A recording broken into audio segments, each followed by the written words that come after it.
दिख रही है, पैरेन्काइमेटस टिश्यू की जो रे हमें दिख रही है, इसे हम मेडुलरी रे कहते हैं। और बीच का ये जो टिश्यू है इसे हम पिथ कहते हैं।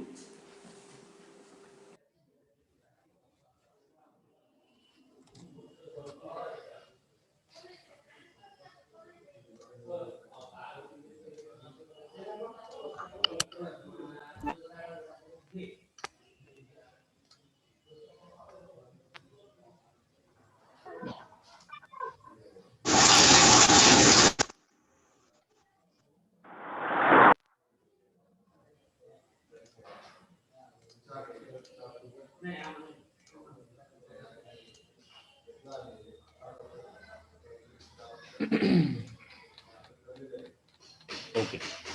So, friends, in today's lecture, we will learn about anatomy of monocot and dicot plant stem. Last लेक्चरला आपण जे काही अनाटॉमी बद्दल शिकत आहोत की ज्यामध्ये आपण पाहिलं की प्लांट मध्ये ज्या काही टिश्यू सिस्टीम आहेत, सिंपल टिश्यू सिस्टीम असेल, कॉम्प्लेक्स परमनंट टिश्यू सिस्टीम असेल किंवा त्याच्यामध्ये सिंपल परमनंट टिश्यू असतील, या ज्या काही टिश्यू सिस्टीम आहेत या टिश्यू सिस्टीम पासून प्लांटची अनाटॉमी तयार झालेली आपल्याला पाहायला मिळते किंवा या टिश्यू सिस्टीम पासून प्लांट बॉडी तयार झालेली आपल्याला दिसते, राईट. या सर्व ज्या काही सेल्स आहेत या सेल्सचं डिफरन्सिएशन होतं, ज्या काही डिव्हायडिंग सेल्स आहेत मेरिस्टेमॅटिक सेल्स या डिव्हाइड होऊन त्याचं त्या ठिकाणी डिफरन्सिएशन होतं, वेगवेगळ्या प्रकारच्या टिश्यूज तयार होतात आणि या टिश्यू पासून एक ठराविक प्रकारचा ऑर्गन आणि ह्या प्रकारचे सर्व काही एकत्र येऊन एंटायर प्लांट बॉडी तयार झालेली आपल्याला दिसते. मग याच्यामध्ये प्लांटचं स्टेम आलं, प्लांटचं रूट आहे, प्लांटचं लीफ आहे, हे सर्व काही तीन महत्त्वाच्या गोष्टी किंवा यापासून नंतर डेव्हलपमेंटमध्ये प्लांटवरती तयार होणारे जे काही फ्लावर्स असतील, फ्रूट असतील, जो काही पार्ट आहे हा सर्व काही सेल्स पासून तयार झालेला आहे, टिश्यू सिस्टीम पासून तयार झालेला आहे. ओके. मग आता याच्यामध्ये आपल्याला या फिफ्थ चॅप्टरमध्ये आता आपल्याला आज फिफ्थ चॅप्टर सुरू करायचं, फिफ्थ युनिट आहे आपलं ॲनाटॉमीचं. या ॲनाटॉमीच्या पार्टमध्ये आपण हे पाहणार आहोत की जे काही प्लांट आहेत या प्लांटमध्ये जे काही तीन महत्वाचे ऑर्गन्स आहेत, रूट आहे, स्टेम आहे, लीव्ज आहे, बरोबर. मग यापैकी आपण जनरली सुरुवातीला क्लासिफिकेशन मध्ये शिकलोय आपण की प्लांट मध्ये बेसिकली अँजिओस्पर्मिक प्लांट मध्ये दोन सब डिव्हिजन्स केलेले आपल्याला दिसतात.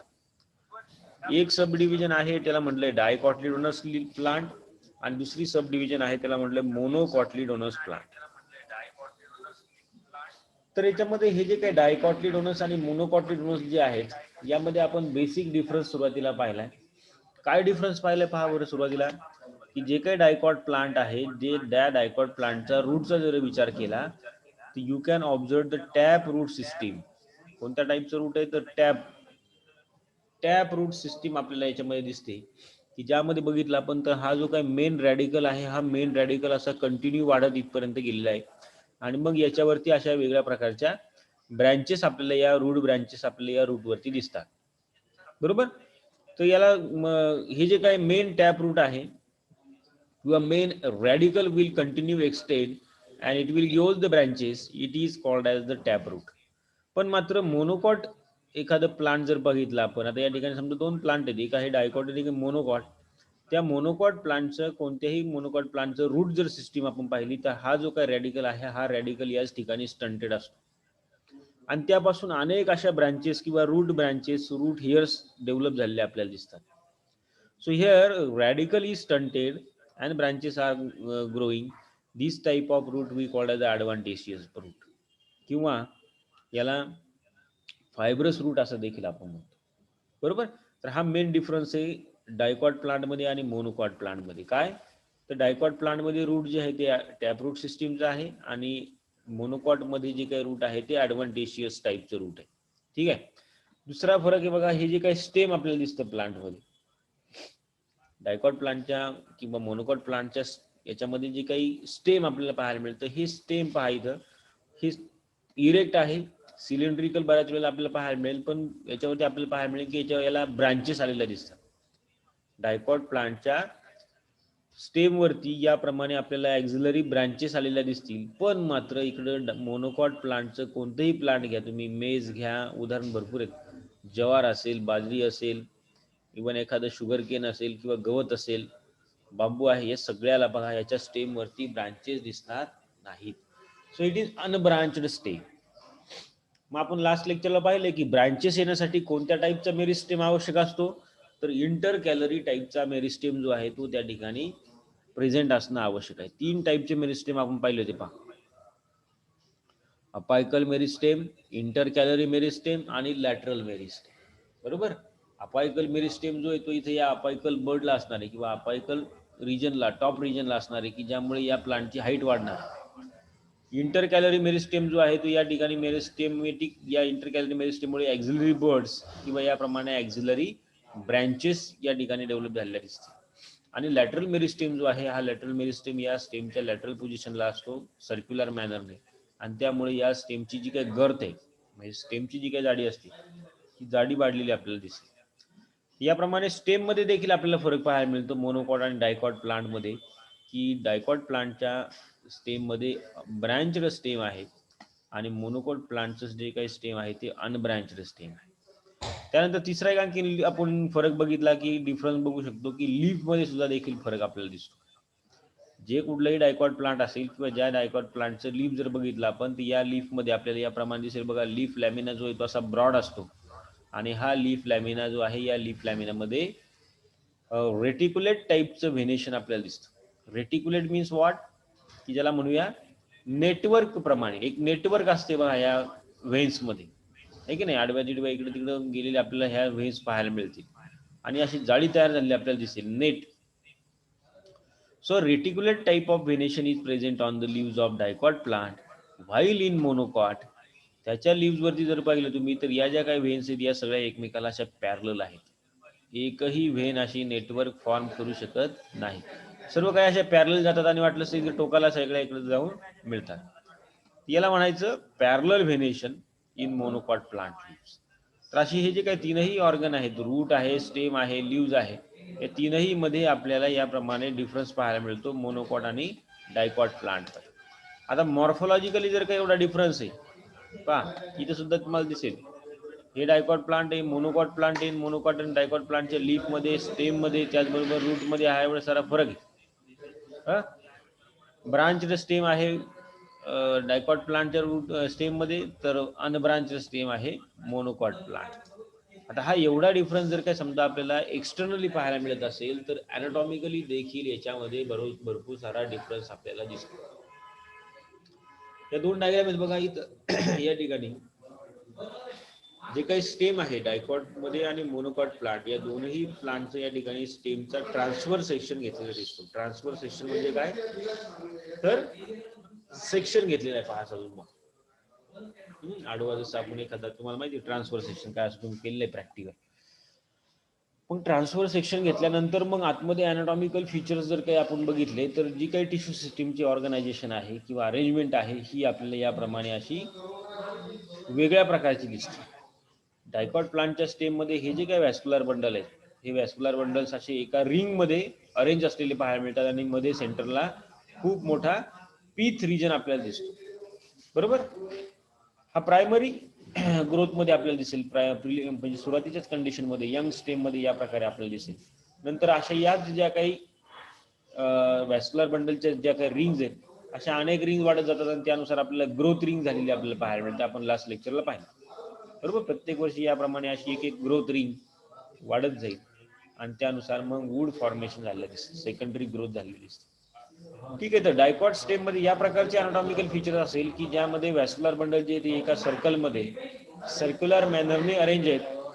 पण मात्र मोनोकॉट प्लांट मध्ये मात्र जे काही व्हॅस्क्युलर बंडल्स आहेत, हे व्हॅस्क्युलर बंडल्स असे एका सिंगल रिंग मध्ये नसून हे कसे विखुरलेले आपल्याला दिसतात पहा. हे विखुरलेले आहेत, म्हणजे आतमध्ये पण आहेत, बाहेर पण आहेत, इकडे तिकडे त्या ठिकाणी, म्हणजे स्कॅटर्ड मॅनरने आपल्याला हे व्हॅस्क्युलर बंडल्स पाहायला मिळतात. Scatteredly arranged, right? Unevenly. They are not in a single line or single circle or single line. तर हा बेसिक डिफरन्स आहे पहा मोनोकॉट स्टेम मध्ये आणि डायकॉट स्टेम मध्ये, की ज्यामध्ये व्हॅस्क्युलर बंडल जे आहेत हे या ठिकाणी स्कॅटर्ड असतात मोनोकॉट प्लांट मध्ये, तर डायकॉट प्लांट मध्ये ते एका रिंग मध्ये असतात. मग आता हे जे काही स्टेम आहे, या स्टेमचा आपल्याला डिटेल थोडासा अनाटॉमिकली स्टडी करायचा. सुरुवातीचा मोनोकॉट प्लांटचा करूया. तर जे काही स्टेम आहे प्लांटचं, stem which is develop from the plumule of the embryo. Stem कडून डेव्हलप होणारे त्या सीड मधून, सीड ज्या वेळेला जर्मिनेट होईल त्यावेळेला सुरुवातीला पहिल्यांदा रॅडिकल बाहेर येईल, and radical will grow into roots, and then afterwards the another region or another tip, that is we call as a plumule, will come out and it will develop into shoot. Shoot मध्ये याची development होती आणि या shoot मधला axis म्हणजे काय, stem आहे. So usually they grow above the ground towards the light direction. ज्या दिशेकडनं लाईट आपल्याला उपलब्ध होते अशा डायरेक्शनला, किंवा ज्याला आपण म्हणूया असेंडिंग पोझिशनला, किंवा अपवर्ड डायरेक्शनने, किंवा पॉझिटिव्हली फोटोट्रॉपिक म्हणजे काय, तर ज्या दिशेने सूर्यप्रकाश मिळते त्या दिशेला ह्याची वाढ झालेली आपल्याला दिसते. So these stems usually grow above the ground towards the light direction and away from the ground. ठीक आहे नाही, ग्राउंड पासून अवे, किंवा म्हणजे त्याला म्हणूया negatively geotropic, opposite to the gravitational force. Okay, अशा डायरेक्शन हे स्टेम वाढलेलं आपल्याला दिसेल. So this stem shows internode and node region. मग बघा इथे मोनोकॉटचं स्टेम असू द्या किंवा डायकॉटचं स्टेम असू द्या, या प्रत्येक स्टेम वरती आपल्याला नोड आणि इंटरनोड रिजन्स आपल्याला दिसतात. नोड म्हणजे काय, की ज्या ठिकाणावरनं डोळा फुटतो त्याला म्हणायचं नोड, आणि या दोन डोळ्याच्या मधला जो काही भाग असतो त्याला म्हणायचं इंटरनोड. ऊसामध्ये तुम्हाला लक्षात येईल लवकर, आहे की नाही. Leaves are arise from these nodes, as well as axillary branches in dicot plant will also arise from this node region. And anatomically, these stem of dicot and monocot plant, they shows remarkable variation. खूप सारं variation याच्या अनाटॉमिकल arrangement मध्ये दिसता, internal arrangement मध्ये सुद्धा आपल्याला पाहायला मिळते. मग काय काय डिफरन्स याच्यामध्ये,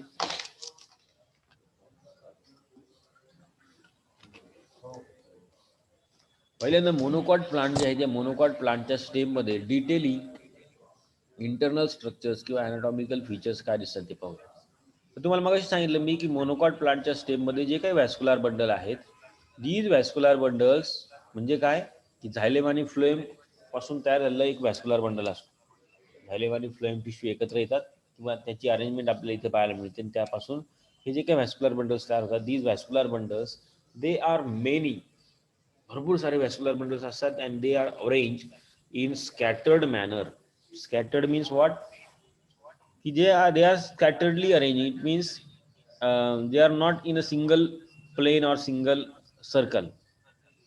अनइव्हनली ते त्या ठिकाणी त्याची अरेंजमेंट आपल्याला पाहायला मिळते. So these vascular bundles are conjoint collateral. आता हा व्हॅस्क्युलर बंडलचे टाइप्स महत्वाचे पहा. कॉन्जॉइंट मीन्स व्हॉट, आता दोन प्रकारचे व्हॅस्क्युलर बंडल असतात. एक आहे close type of vascular bundle आणि दुसरा आहे open type of vascular bundle. Okay, मग या ओपन टाइपचेच याप्रमाणे पुन्हा प्रकार केले, कॉन्जॉइंट, कोलॅटरल, एंडार्च, क्लोज, किंवा ज्यामध्ये no cambium occurs between the xylem and phloem. अशा प्रकारचा व्हॅस्क्युलर बंडल तुम्हाला एक डायग्राम दाखवतो मी, तुम्हाला लक्षात येईल. इथं पहा, या डायग्राम मध्ये देखील तुम्ही पाहू शकाल की हे जे काही व्हॅस्क्युलर बंडल आहे, या व्हॅस्क्युलर बंडल मध्ये पहा अशी अरेंजमेंट आहे. त्यामध्ये डायरेक्ट झायलेम आणि फ्लोएम या दोनच प्रकारचे टिश्यू आहेत.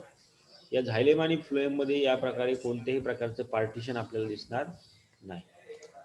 बरोबर, ते पाहिजे सुद्धा आहे. हे झायलेम आहे, हे झायलेम, आणि यानंतर फ्लोएम.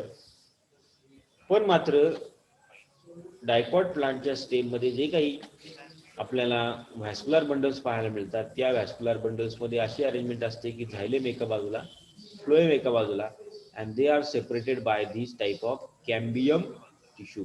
कॅम्बियम म्हणजे हा मेरिस्टेमॅटिक रिजन आहे, ज्याला लॅटरल मेरिस्टेम आपण असं म्हणतो. अशा प्रकारचं कॅम्बियम या फ्लोएम आणि झायलेमला डिव्हाइड करतं, आणि त्या प्रकारचा जो काही व्हॅस्क्युलर बंडल तयार होतो याला open type of vascular bundle असं म्हणतात. तर मोनोकॉट मध्ये क्लोज टाइपचा व्हॅस्क्युलर बंडल आपल्याला दिसतो की ज्यामध्ये xylem and phloem they are not separated by cambium. But in these xylem is surrounded by phloem, and there is the absence of secondary growth, and due to that या या प्रकारच्या वॅस्क्युलर मंडलमुळे या monocot प्लांटच्या stem मध्ये secondary growth होऊ शकत नाही. म्हणजे ज्या वेळेला कॅम्बियम प्रेझेंट असतो त्याच वेळेला त्या प्लांटच्या स्टेम मध्ये सेकंडरी ग्रोथ होऊ शकते. म्हणजे ही जी काही एक अॅन्युअल रिंग तयार झाली त्या प्रकारची पुढच्या वर्षी एक नवीन अॅन्युअल रिंग किंवा ग्रोथ रिंग तयार होण्यासाठी त्या ठिकाणी कॅम्बियम प्रेझेन्स असणं आवश्यक आहे. बरोबर. तर तो therefore in the monocot stem cambium is absent and therefore secondary growth is not formed. मग आता प्रायमरी स्ट्रक्चर्स काय आहेत बघा मोनोकॉट प्लांट मध्ये. प्रायमरी म्हणजे काय, एखादं मोनोकॉट प्लांट आहे आणि त्याची सुरुवातीला जे काही कोवळं स्टेम असेल नेमकीच ग्रो होते, नंतर नंतर त्याच्यामध्ये बरेचसे काही चेंजेस होतात, थोडंसं हार्ड डेड टिश्यूचं प्रमाण जे आहे ते वाढतं. तर primarily you can observe different regions or different structures in the monocot plant stem. Firstly, you can observe in this the outermost layer, जो काही पहिल्यांदा कडेचा जो काही लेअर आहे या मोनोकॉट प्लांटच्या स्टेम मध्ये, हा एका सिंगल सेल पासून तयार झालेला असा सिंगल सेल एकमेकाला जोडलेला आपला एक सिंगल लेअर, सिंगल सेल नाही सॉरी सेल्स एकमेकाला जोडून एक सिंगल लेअर या ठिकाणी तयार होतो, त्याला म्हणलंय इपिडर्मिस. व्यवस्थित डायग्राम मध्ये पाहू शकाल तुम्ही या ठिकाणी या ज्या काही सेल्स आहेत या स्पेसियली सेल आपल्याला पाहायला मिळतात, थोड्याशा थिक सेल वॉल असलेल्या इपिडर्मल सेल. आणि हा जो काही लेअर तयार होतो या पहिल्या लेअरला म्हटलं जातं इथे इपिडर्मिस. बरोबर. So this one is first is the epidermis which is the outer most layer form by the single layer of closed arrange और क्लोजली अरेंज्ड पॅरेन्कायमेटस सेल्स. अगदी एकमेकाला कॉम्पॅक्टली अशा अरेंज असलेल्या ह्या ज्या काही पॅरेन्कायमेटस सेल आहेत या पॅरेन्कायमेटस सेल पासून हा एक लेअर तयार झाला आपल्याला पाहायला मिळतो. These layer outer wall are covered with thick cuticle and there are no epidermal. Sir आवाज येत नाही. येत आवाज? Hello hello.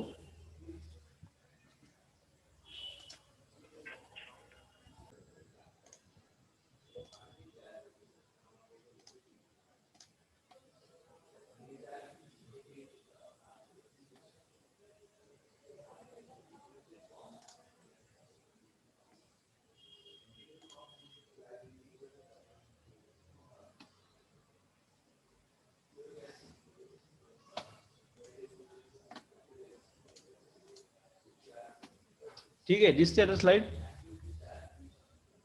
ओके. तर याच्यामध्ये पहा की जे काही पहिला लेअर आहे तो इपिडर्मल लेअर आहे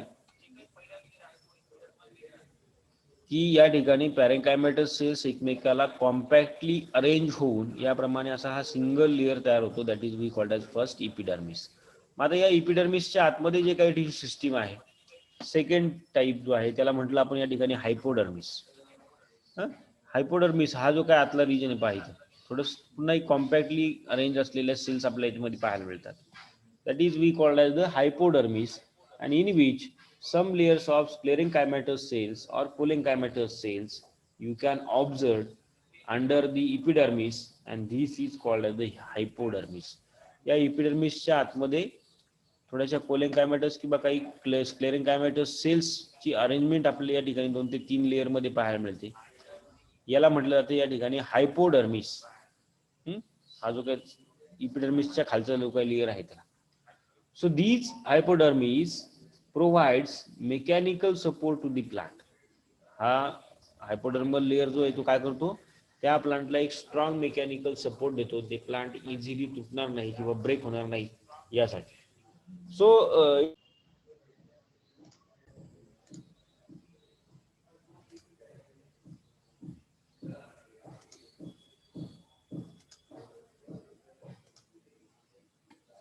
okay, now next is these hypodermis, it is broke up here and here cholenchymatous cells. Now third one is या हायपोडर्मल लेअर नंतर आतमध्ये जो काय हा मधला जो काय गाभा आहे याला म्हटलं जाते ग्राउंड टिश्यूज. या मोनोकॉट स्टेमच्या आतमध्ये किंवा आतला जो काही पूर्ण भाग आहे बघा, सुरुवातीला ही डायग्राम मी तुम्हाला दाखवली. सुरुवातीला हे जे काही आपलं डार्क लाईन आपल्याला सुरुवातीला बाहेर पाहायला मिळते, that is we called as epidermis. इपिडर्मिसला लागून लगेच काय थोड्याशा काही सेल्स पासून तयार झालेलं हायपोडर्मिस. आणि मग हा पूर्ण रिजन जो आहे, या पूर्ण रिजनला या ठिकाणी ग्राउंड टिश्यू असं म्हणतात. मग या ग्राउंड टिश्यू जे आहेत या पूर्णपणे काही जे आहेत या पॅरेंकायमेटस सेल्स पासून बनलेले आहेत. काही ठिकाणी थोडंसं कॉम्पॅक्टली अरेंज आपल्याला याची पाहायला मिळते, म्हणजे साईडला कॉम्पॅक्टली अरेंजमेंट पाहायला मिळेल आणि सेंटरला जे आहेत ते मात्र दे आर लूजली अरेंज और simply the polygonal cells of parenchymatous you can simply observe as a ground tissue. या पॉलिगोनल सेल जे आहेत या आपल्याला ग्राउंड टिश्यू या ठिकाणी तयार झाले आपल्याला पाहायला मिळते. आणि मग या ग्राउंड टिश्यूच्या मध्ये स्कॅटर्डली अरेंज असलेले असे काही व्हॅस्क्युलर बंडल्स आपल्याला दिसतात. तर पहिल्यांदा ग्राउंड टिश्यू जे आहेत, तर whole parenchymatous cells they are from hypodermis to centre of the stem. It is called as ground tissue. या हायपोडर्मिस पासून तर हा जो काही सेंटर आहे इथपर्यंत असलेले सर्व जे काही टिश्यू आहेत त्या सर्व रिजनला आपण ग्राउंड टिश्यू असं म्हटलं. Now these cells are loosely arrange with intercellular space. म्हणजे सेंटरला काही वेळेला आपल्याला या ठिकाणी सेलमध्ये इंटरसेल्युलर स्पेस देखील आपल्याला पाहायला मिळते. But there is no differentiation of general cortex, endodermis, pericycle, pith और पीथ रेस, की जसं की या ठिकाणी डायकॉट प्लांटच्या स्टेम मध्ये आपल्याला पाहायला मिळतं. असं कोणतंही स्ट्रक्चर आपल्याला मोनोकॉट प्लांटच्या स्टेम मध्ये दिसणार नाही. So ground tissue they store simply the food material and also carries out the gases exchange. या ग्राउंड टिश्यू जे आहे काय करतात, सिंपली फूड मटेरियल स्टोअर करून ठेवतात. आता जसं की फॉर एक्झाम्पल आता तुम्ही रसवंतीमध्ये जे काही ऊस वगैरे किंवा रसवंती सुरू झाली बऱ्याचशा, ऊस जर तुम्ही बघितला असेल तर ऊसामध्ये हे स्ट्रक्चर आपल्याला पाहायला मिळतं. सेंटरला असे भरपूर सारे फायबर असतात बघा, आहे की नाही. आणि ऊसामध्ये जो काही इतक्या मोठ्या प्रमाणामध्ये जो काही शुगरी ज्यूस जो काही स्टोअर करून ठेवला जातो, हा सगळ्याच्या सगळा शुगरी ज्यूस जो आहे हा या प्रकारच्या सेंटरला असलेल्या ग्राउंड टिश्यू जे आहेत या ग्राउंड टिश्यू मध्ये, म्हणजेच काय पॅरेंकायमेटस सेल मध्ये, प्रत्येक सेल मध्ये ही शुगर जी आहे किंवा शुगरी ज्यूस किंवा ज्याला आपण म्हणूया कार्बोहायड्रेट या ठिकाणी तयार झाले आपल्याला दिसतं. म्हणजे ऊसामध्ये पहा किती मोठ्या प्रमाणामध्ये फोटोसिंथेसिस होत असेल आणि फोटोसिंथेसिस झाल्यानंतर जे काही तयार होणारे ग्लुकोज आहे ते ग्लुकोज वॉटरमध्ये मिक्स करून या ठिकाणी या प्रत्येक पॅरेंकायमेटस सेलमध्ये ती काय करते, स्टोअर करते. तर अशा प्रकारचं आपल्याला हे फंक्शन सांगता येईल की ग्राउंड टिश्यूचं फंक्शन काय, फूड मटेरियल स्टोअर करून ठेवणे आणि याचबरोबर काही प्रमाणामध्ये गॅसेस एक्सचेंज करणे बाकीच्या फिजिओलॉजिकल प्रोसेससाठी. हा झाला तिसरा महत्वाचा रिजन. चौथा रिजन जो आहे मोनोकॉट प्लांटच्या स्टेम मध्ये तो म्हणजे व्हॅस्क्युलर बंडल्स. या ग्राउंड टिश्यू मध्ये स्कॅटर्डली अरेंज असलेले असे हे काही व्हॅस्क्युलर बंडल्स आपल्याला दिसतात. पुढच्या काही डायग्राम मध्ये आपण पाहू शकतो. आता हे झालं इपिडर्मिस. त्यानंतर हा आहे हायपोडर्मिस. हायपोडर्मिस मध्ये आपल्याला थोड्याशा प्रमाणामध्ये कोलेनकायमेटस, क्लेरेनकायमेटस सेल्स आहे. त्यानंतर तिथपासून तर सेंटर पर्यंत जो काही रिजन याला म्हटलं आपण ग्राउंड टिश्यू.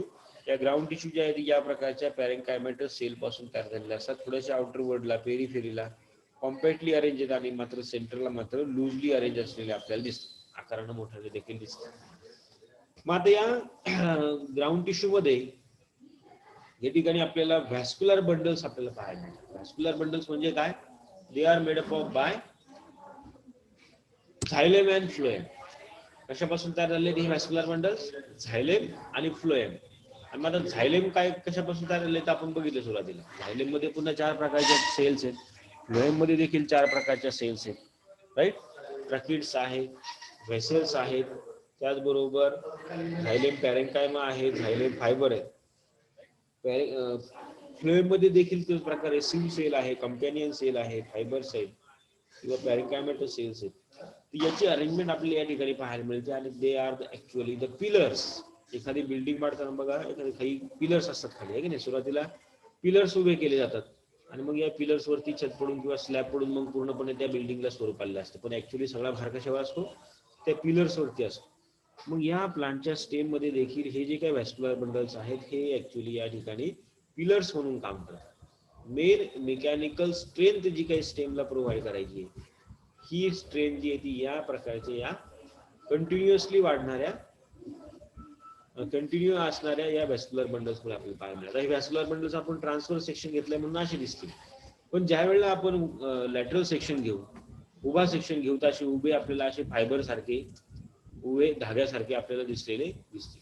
म्हणजे ऊसामध्ये किंवा बाकीच्या कुठल्याही मोनोकॉट प्लांटच्या स्टेम मध्ये तुम्हाला सहजासहजी हे क्लिअरली ऑब्झर्व करता येते. बरोबर, उभे असे हे स्ट्रॉंग फायबर्स आपल्याला दिसतात. They will give the mechanical support. बरोबर, तुम्ही लहानपणी ती गोष्ट ऐकली असेल की 4 भावंड असतात, त्यापैकी ते प्रत्येक जण कुपापावसामध्ये भांडणं करत असतात, आहे की नाही. आणि मग त्यांना समज देण्यासाठी त्यांचे जे काही वयस्कर वडील असतात ते त्यांच्याकडे येतात, तुम्ही का भांडण करता वास. मग त्यांना ते सांगतात की तुम्ही जर काही एक भांडला तर हा. Hello sir. बोला बोल ना. हॅलो.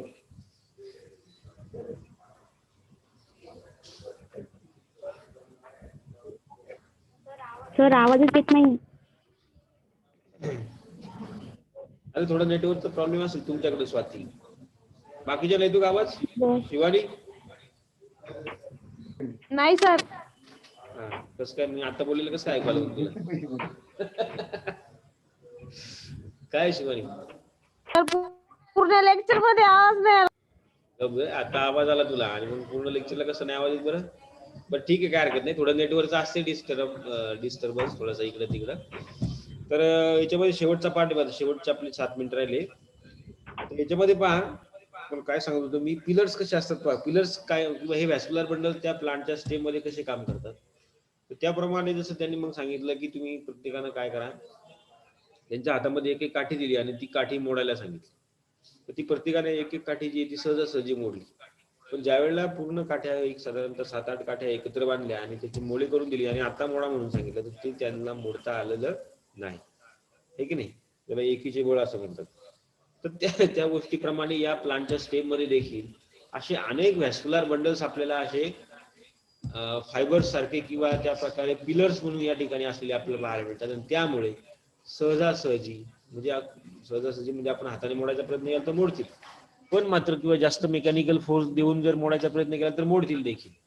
पण मात्र हवा असेल, नॅचरल जे काही मेकॅनिझम आहे नेचरमध्ये नैसर्गिक, त्यानं मात्र हे मोडत नाही. मग बऱ्याच वेळेला पहा, बांबूची काठी असेल, बेताची काठी असेल, एखादं गवत असेल, ऊस असेल, थोडासा वागतो तो, भरपूर वाकेल इकडं तिकडं, पण लगेच मोडतंय का?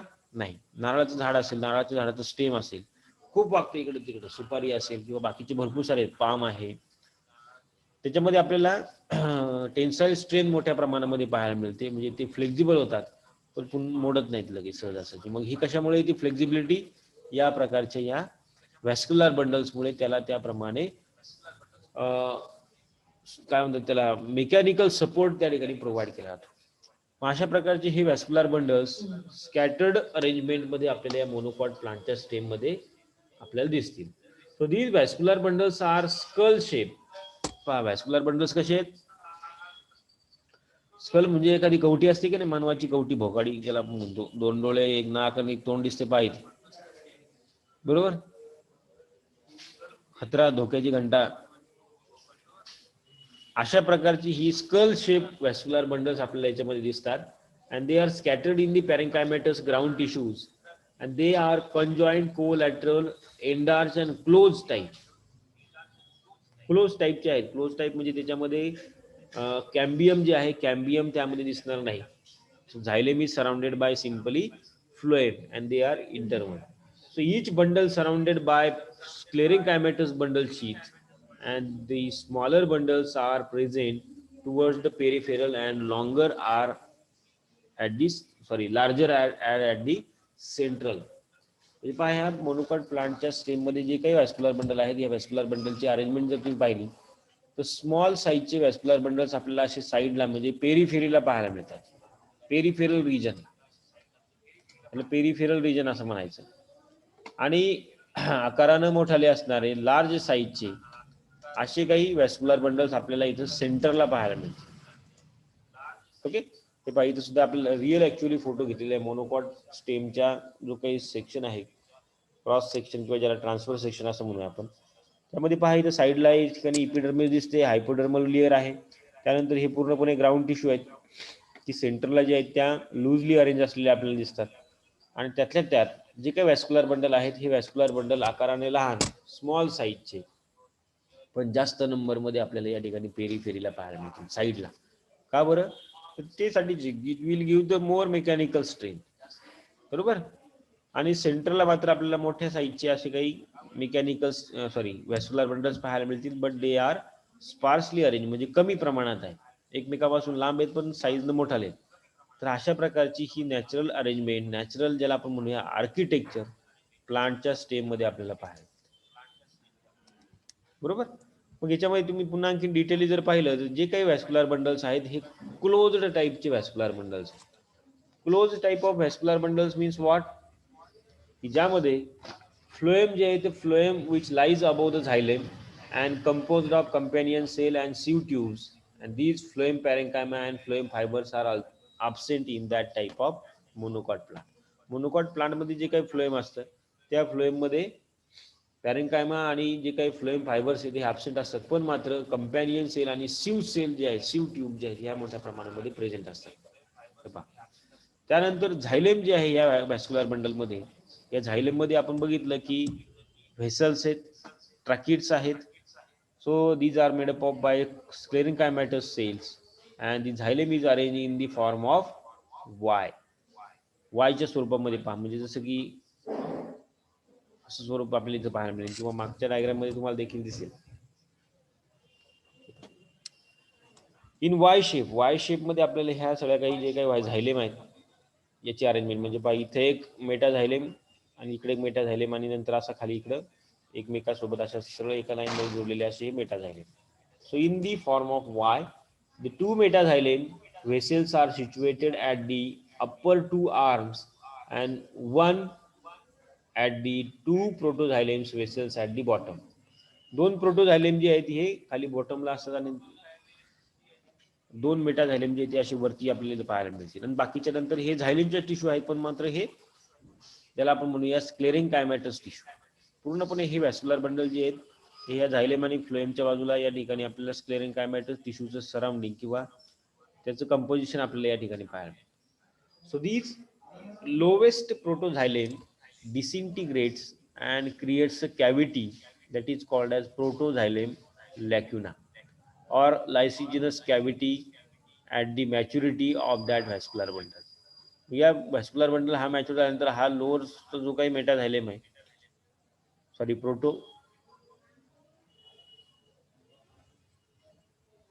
प्रोटोझायलेम जो आहे, या प्रोटोझायलेमची या ठिकाणी मोठ्या प्रमाणामध्ये किंवा अशी मोठ्या साईजची या ठिकाणी कॅव्हिटी तयार होते, ज्या कॅव्हिटीला म्हटलंय लायसिजिनस कॅव्हिटी, वॉटर कॅव्हिटी. या ऍक्च्युअली कॅव्हिटी मधून मोठ्या प्रमाणामध्ये वॉटर जे आहे ते कंडक्ट केलं जातं, वाहून नेलं जातं प्लांटमध्ये. तर अशा प्रकारचे झायलेम आणि फ्लोएम, आता इथं पहा या डायग्राम मध्ये पहा, इथं ह्या वरती ह्या ठिकाणी हा जो काही भाग दिसतोय हा भाग आहे फ्लोएमचा. मग यामध्ये क्रस्ट प्रोटो फ्लोएम आहे, कंपॅनियन सेल्स आहेत आणि सफेद कलरचे जे आहेत या सिव ट्यूब्स आहेत, बरोबर. आणि डार्क कलरचे जे आहेत या कंपॅनियन सेल. याप्रमाणे असं सगळं काही फ्लोएम टिश्यू तयार झाले. त्याच्या सराउंडिंगला पूर्णपणे या थिक वॉल्ड अशा स्क्लेरेन्कायमॅटस सेल्स आपल्याला पाहायला मिळतात.